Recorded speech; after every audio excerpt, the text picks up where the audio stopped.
Hello everybody and welcome to another episode of Mathematics for Computer Science and Artificial Intelligence.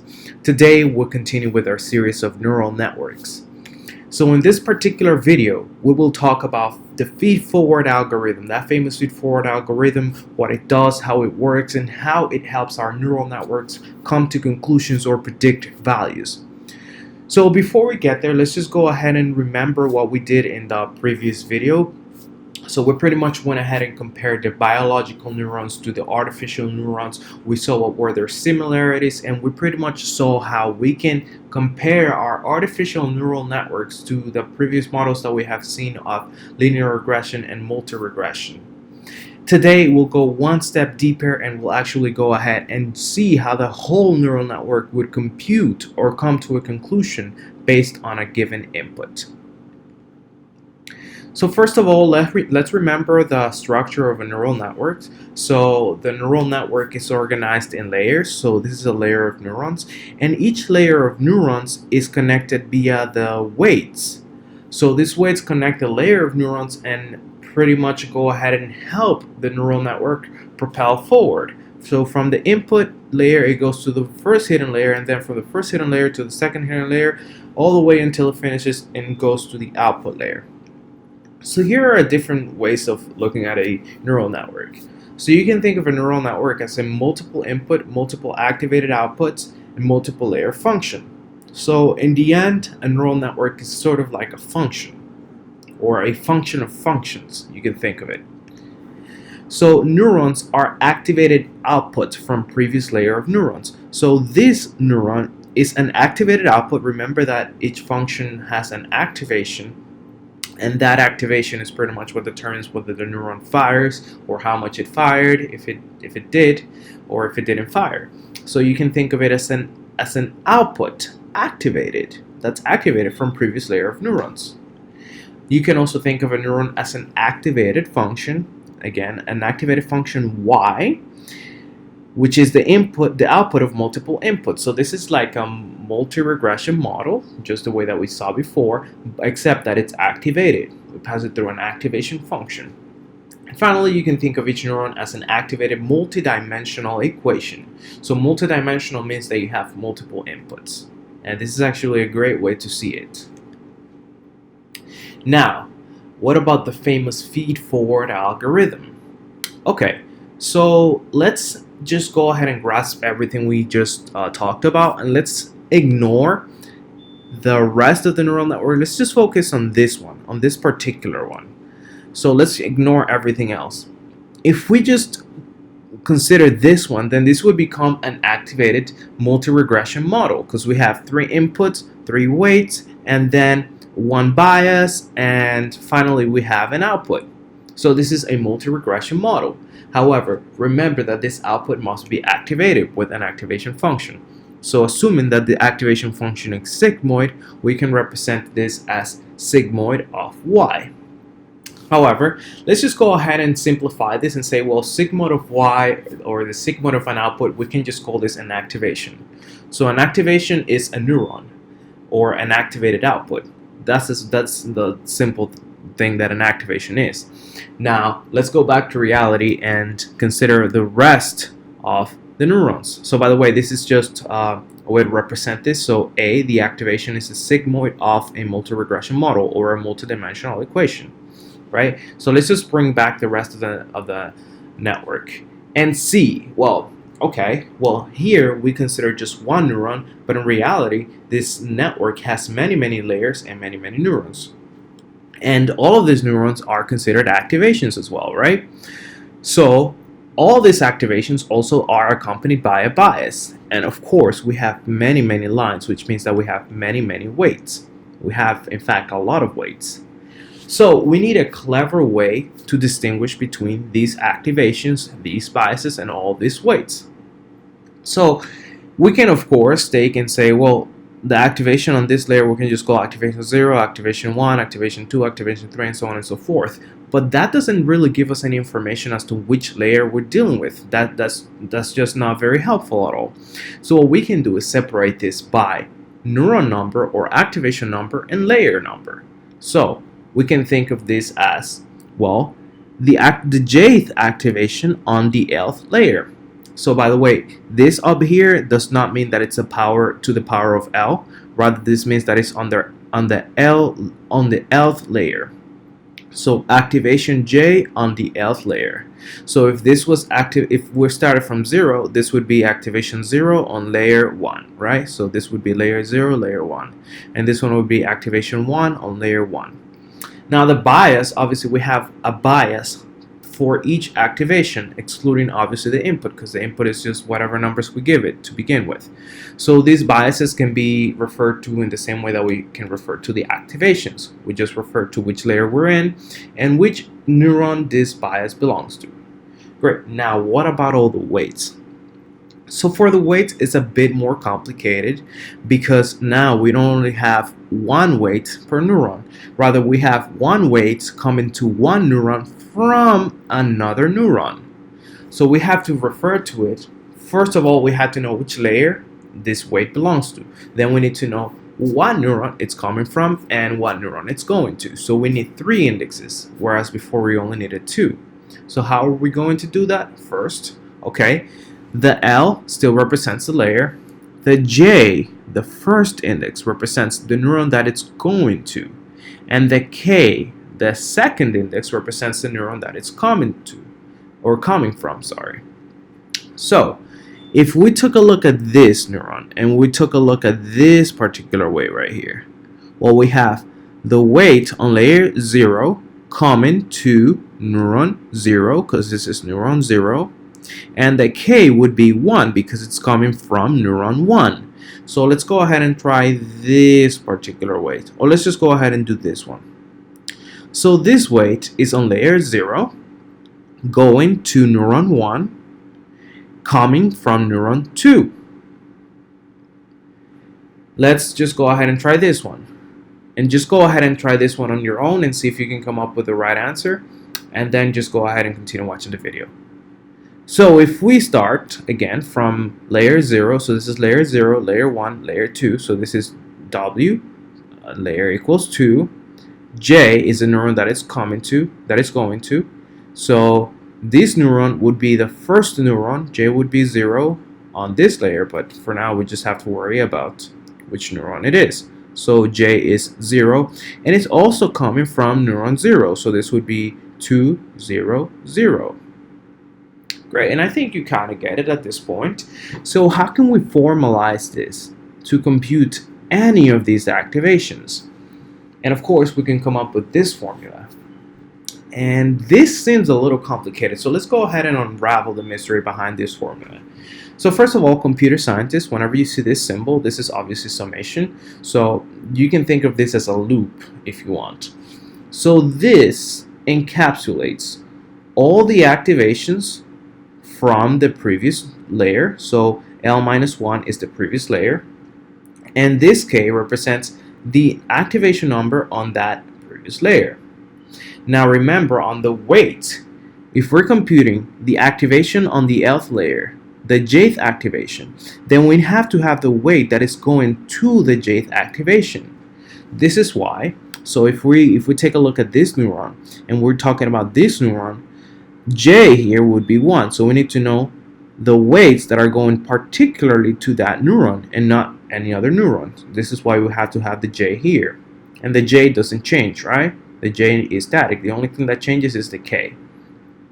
So this will get all the weights going to the Jth neuron from the previous layer and multiply them by all the activations on the previous layer. And obviously this activation would be the activation that the neuron is coming from. The activation that the weight is coming from, right? So this is coming from K, and it's multiplied by activation K. Finally, we have the bias on the same layer as the activation and for the same neuron J. Now, another way in which we could represent this is with a dot product. But before that, let's just go ahead and consider this again. So this neuron. We can compute this neuron the following way. Remember, this is the summation. So the summation produces this, right? the first iteration of the summation will produce this, the second this, and the third one this. So let's go ahead. We're computing on layer 1 activation 0, which is this one. This is layer 1, this is activation 0. Obviously we pass sigma through it, and let's see. Well, on the first iteration, we're going to get, remember that the j will always be the same j here. So if you notice for the weight, the j here is 0, here is also 0, and here is also 0. And the bias also has the same j, which is also 0. So the layer is always L minus 1. So for this weight, it's just L minus 1, which is 0, L minus 1, which is 0, and L minus 1, which is 0. Here is the only place where you give the same L, because it's the bias that belongs to that activation, right? And then we have the K. The K is the only number that is changing here. So remember that we're iterating on K. So 0, 1, and 2. And let's see, which are these? So weight 0, 0, 0 is this weight here. On activation 0, coming to neuron 0, coming from neuron 0. And it's multiply times activation 0, 0. So activation 0, 0 is this one on the layer 0, activation 0. Great, so this is correct. This we have to multiply these. And then we add, because this is the summation symbol, we add activation on weight on layer 0 coming to neuron 0 from activation 1. So this is activation 1 on layer 0, this is activation 0 on layer 1, and this is the way that we're referring to. So L would be 0 here, J would be 0, and K would be 1, which is what we have here. And then we can go ahead and consider the same thing and compute the last weight. So this, in essence, would produce the same thing as this. And then we pass it through the sigmoid function, and we can get that computed. So guys, I know that this is a little difficult to wrap your head around in the beginning, so what I'd recommend right now is that you take a rest from the video, just pause it and go ahead and work your way through this, try to compute some other activation, and so that you can go ahead and wrap your head around this.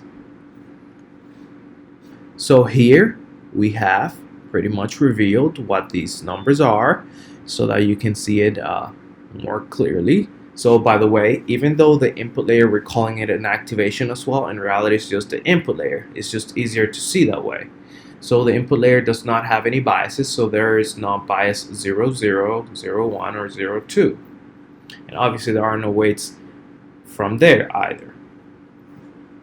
So let's go ahead and try to see this in a dot product kind of way. So remember what we had before when we had a multilinear actually, when we had a multi-regression model, the equation of a multidimensional equation, or an equation of multiple inputs, we just dotted the product. So just want to clarify something. If you guys are coming from linear algebra, you might see that this one of these matrices has to be transposed and made completely horizontal, but it's not too important for computer science purposes and for programming purposes, so we'll just leave them like that. So this is pretty much the same thing that we have done. So this is this times this plus this times this plus this times this, which is equivalent to this. This is just very useful to see it in this way. And as you will see later on, we will be able to pretty much do a lot with this way of representing it. So let's go ahead and generalize this formula. So we can think of the activation that we had before, and then we can represent it in a dot product kind of way. So we just take all the weights coming to the jth neuron, so all the way to n, assuming that we have n weights, and then we take all the previous activations going all the way to n. Then we simply add the bias. Remember that this will produce a single number, so we add the bias and then we take the sigmoid of that. Now, wouldn't it be also very useful if we could compute a whole layer at once? Because right now this is just computing one neuron for one layer, say this one. What if we could compute the whole layer at once? That would be so useful, because that means that when we're coding this, we only have to do one operation per layer, or pretty much one line of code per layer. So how can we do that? And for that, let's actually go ahead and go into the blackboard, because I think that it's a lot easier to see if we just go ahead hand in hand and do it. Okay guys, so what we will try to do now is take that formula that we had before to compute one neuron in one layer and try to make it so that we can come up with a general formula to compute one entire layer. So let me just go ahead and build a simple network here that will allow us to do just that. So let me start with something very simple. Let's say one neuron here and one neuron here, and then the neurons that we will compute, let me just do different colors so that it's easier to distinguish between their formulas. So we have these three neurons. Now I'm just gonna draw their weights with the same color. So this is green and this is green. We have for the blue, this is blue and this is blue. And we have for the red, this is red and this is red. Alright, so let's just go ahead and name each of these neurons. So let me just go ahead and name these two. So this is and neuron 1 on the 0th layer or activation, right? Just go ahead and do the blue one first. So this one is activation 0 on layer 1. This one is activation 1 on layer 1. And the last one is obviously activation 2 on layer 1. So the biases also share the same name, right? So we have the bias 2 on layer 1. We have the bias 0 on layer 1. And then we finally have, alright, great. So now the weights. The weights are also not that difficult to produce. So even though in the beginning it's a little difficult to wrap your head around all of these numbers, I think that with time everybody can get accustomed to this or can get used to this. So just go ahead and try to do a few of them on your own and then come back to the video and then see if you did it correctly. So okay, so I'm gonna assume that you paused the video and you came back. So let me just go ahead and do them. So for this one, we have first of all the layer, which is layer 0, right? And then we have the neuron that is coming to, which is 0, and the neuron that is coming from, which is also 0. Then this one, obviously still on the same layer, we have the neuron that is coming to, which is 0, and the neuron that is coming from, which is 1.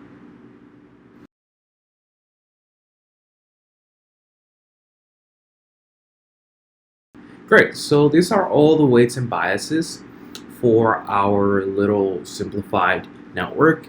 So let's go ahead and build the formula for each of them. Let's start at the top. So for this one, we have that the activation 1 in layer 0 equals, so remember that all of that is passed through an activation function. Let's just assume that it's going to be sigma for this one.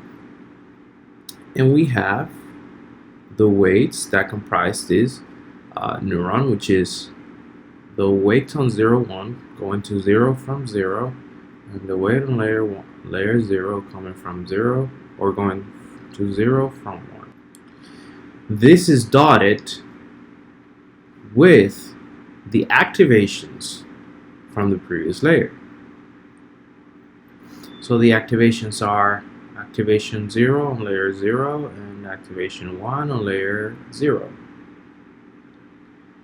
And to this you simply add the bias. So obviously the bias keeps the same numbers because this is the bias 0 on layer 1. Right, so let's just go ahead and compute the right one too. And you might want to go ahead and try this one on your own and then come back to the video and see if you have done it correctly.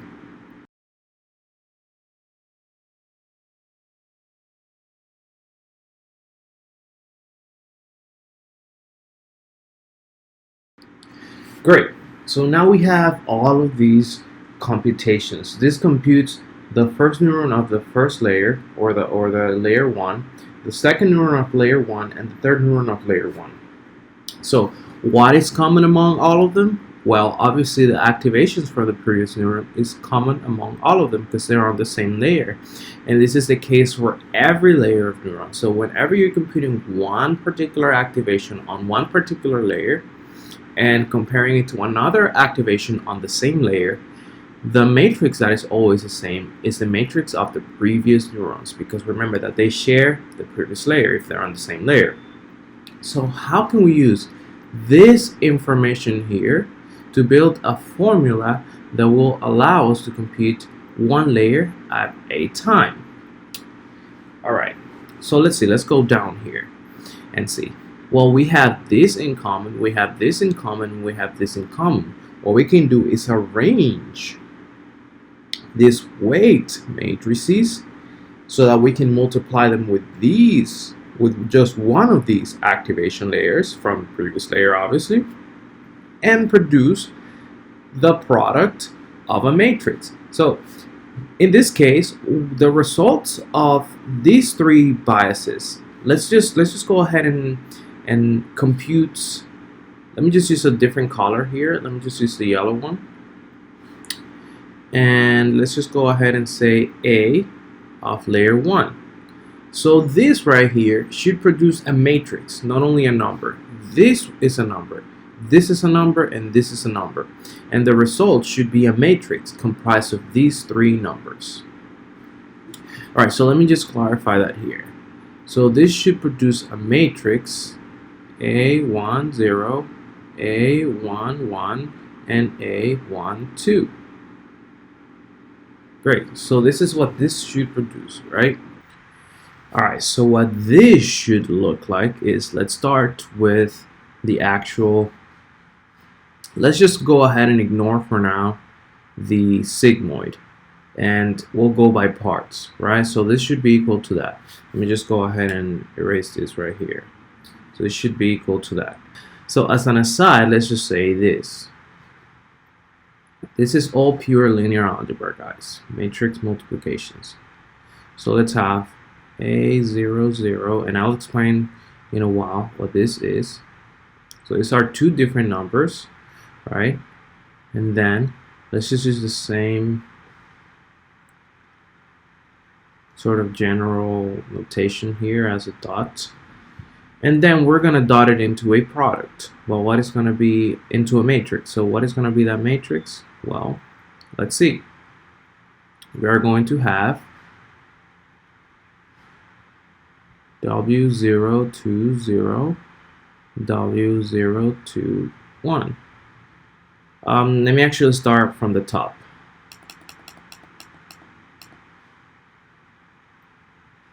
So we'll start with W0, 0, 0, and W0, 0, 1. Next, we will have W0, 1, 0, and W0, 1, 1. Finally, we should have W0, 2, 0, and W0, 2, 1. So obviously what we have done here is pretty much organize all of the weights that we have into one single matrix. And as you can see, the weights that belong to the same activation are in the same row, and the weights that and the activations are just in a row. So by the way, this and this should be equivalent. However, I am using it this way because that's the real linear algebra notation. And what this does is it takes these and multiplies it by these and add them together, just like the dot product would normally do. And then these, the same thing. So these times these, and then these times these. So let's go ahead and produce a result for that. So we will have this. So we will have A0, 0 times W0, 0, 0 plus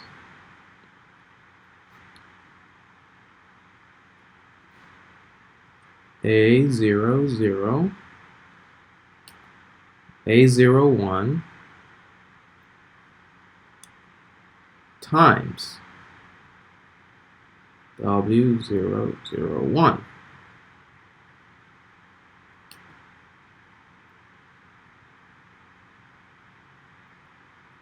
And you can go ahead and do the same thing with these, and you will see that you can produce a matrix that encapsulates the multiplication between the previous activations and the previous weights. Let me just go ahead and do that. I'll just speed up the video and save some time. You guys should go ahead and try to do that on your own.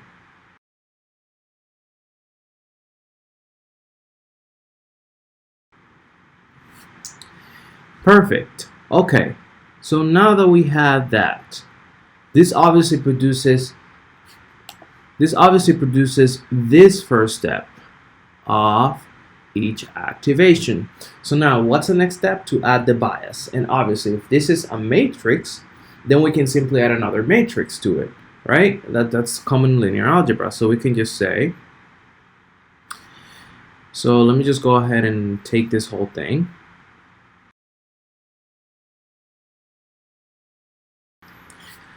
Okay, so now that we have this whole thing, all we have to do is add something, right? So let's just go ahead and add a matrix of biases. So let's first to the first one. Obviously, we have to add the bias that corresponds to this activation. So that would be the 0th bias on the first layer. Then on the second one, we can select the first bias, or bias number 1, on that layer. And finally, we choose the bias 2, 1. And yeah, so this will produce a matrix that should look like this.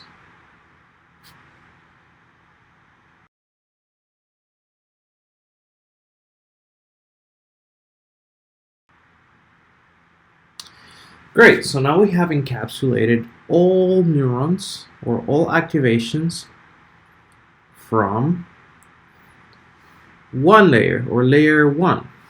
Now the final step to do is just pass sigmoid through that. So we encapsulate this whole thing through sigmoid, and sigmoid would be applied to each of them individually. So let's just go ahead and say, so I'm just gonna write sigmoid times what this whole thing is. So I'm just put the matrix. I'm just not gonna write them all completely, just to save some space here. Just gonna say dot dot dot dot dot dot and dot dot dot. So we pass sigmoid through this whole thing, and it will be equivalent to passing sigmoid through just one single number, except that we pass sigmoid through this, then we pass sigmoid through this, and then we pass sigmoid through this.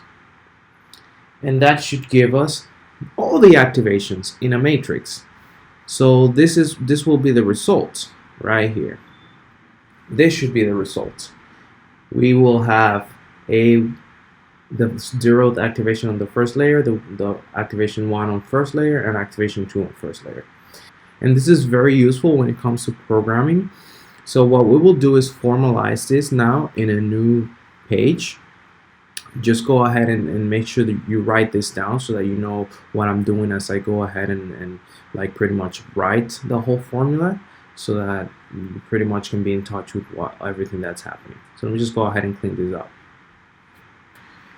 Okay, so let's just formalize and say that the activation on layer L will be equal to sigmoid of all the activations on the previous layer. So let me just go ahead here. This will be multiplied by the matrix containing all the weights. So let's say weight on layer 0, no, actually weight on layer minus 1. So the J in this case would have been the neuron that we're computing, but in this case we don't know the J. We just want to compute for all J's, for all the neurons in the current layer. And this will represent, obviously, the activation that it's coming from. So obviously it's going to be coming from this, all of this encapsulated in here, and all this. So let's just go ahead. From the neuron N. From the nth neuron of the previous layer. And then we can do the same thing because we don't know how many of them are here either. So let's just go. Then dot, dot, dot. And then finally we go to the last one. This is N0.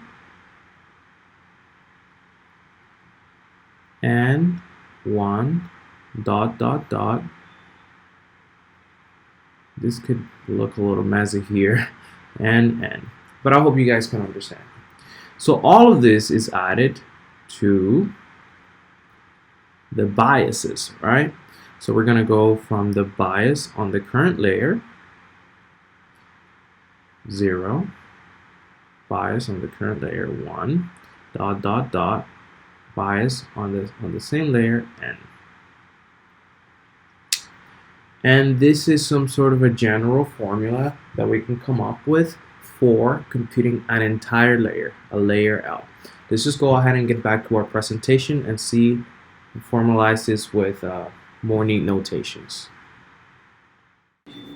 Great, so now that we're back here, let's just go ahead and see what the syntax would look like in here. And actually, this looks like, I don't know about you guys, but this might look a little complicated. And so how can we make this a little better? Well, let's actually think crazy here. And let's say, well, let's just call this activation matrix AL-1, representing all the activations from the previous layers. Let's call this matrix containing all the weights L-1. Okay, so this represents all of the weights of the previous activation. And let's call this matrix representing all the biases just BL-1. Actually, this should be BL, not BL-1. This is a mistake. Just disregard that. So, if we take that into consideration and we just think of this as AL-1, WL-1 plus BL, then what do we end up with? Something very familiar. This, guys, seems to be like the equation of a line, and this is very easy to visualize or very easy to think about. So we just have a slope, we have an input, and we have a bias, and then this whole thing produces an output which is then passed through the sigmoid function. This is actually very similar to the equation of a line, though internally we know that this is not really a line. This is a multi-dimensional equation. So it's very easy to see it that way when you think about it. So it's just activation on the previous layer, dotted into all the weights on the previous layer, and added to the bias on that layer that we're trying to compute. And that's pretty much it, guys. Like, this is the way that artificial neural networks compute their values. So what's happening next? Next, we're actually going to compute or see how these neural networks learn. And this is actually the most exciting part, I think, of neural networks. How do they actually learn? Because that way we get to explore all the knowledge, and then we get to exploit it and actually code a neural network from scratch. And we will go ahead and do something very exciting. I will have that surprise on the next video. I will reveal what it is. And then till next time, we'll see you there. So guys, before I leave, once again, I just want to leave you with this thought. Be curious, ask questions, and try something out. And again, if you have any thoughts, ideas, or comments, just go ahead and do that down below. If you like this video, please hit the like button, and please subscribe if you want some more. Once again, my name is Brian Morphe, and you have a great day. See you on the next video.